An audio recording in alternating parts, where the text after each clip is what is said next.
Thoubal District Security gi akanba cheksin thourang loinana District Administration Thoubal na sinduna Leibak asigi humdranipan suba Independence Day District asigi Headquarters Mini Secretariat Complex Pangthokkhi Thourm asida District asigi Deputy Commissioner Ahanthem Subhash Singh IAS na Jati asigi machu ahumgi firal atiya da paihankhi Masigi matungda Thoubal District Police ki SDPO Thoubal Thingbaijam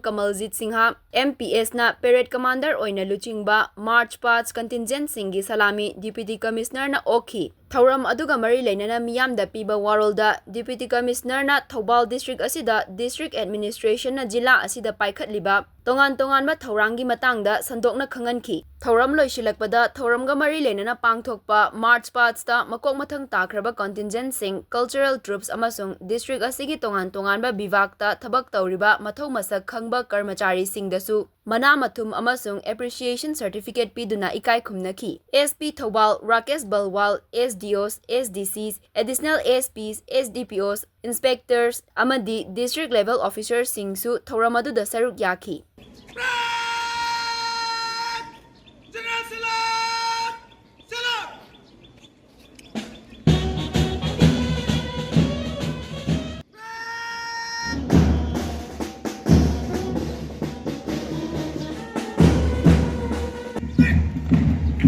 SIL Silutwiri, Ani Subal Silangli, 3rd Airway Kadijam, Silutwiri, Mathanda, Silutik Base, Silangli, Traffic Police Kadijam. Mathamaduda, British ki Rajyadi, Prithivida Numita de Hainaramini, Numita de Hairamiva, Adubumba, Sakti Lake Raba British ki Mayokta. Ekhoi ipai pu athoba athogi sengna thawai na pontha oi khraga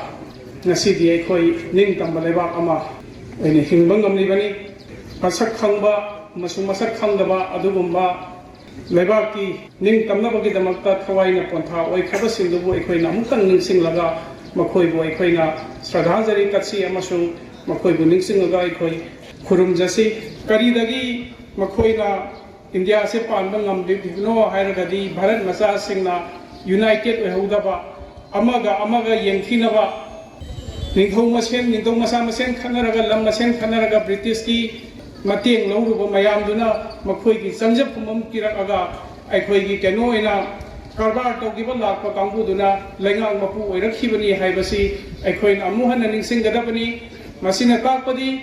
aikhoi masen khanaragadi Aikoina United Oidragadi Atopa Mina Kudung Saba Barabar Lawi Habase Aikoina Masi Wakalon Aikogi Pukning the Masi Sikna Tamgadabani Habaduni British Nawat Toramiba Policy Divide and Rule Policy Nimi Kana Halaga Machet Rule Toguniva Masi Amu Halakanaba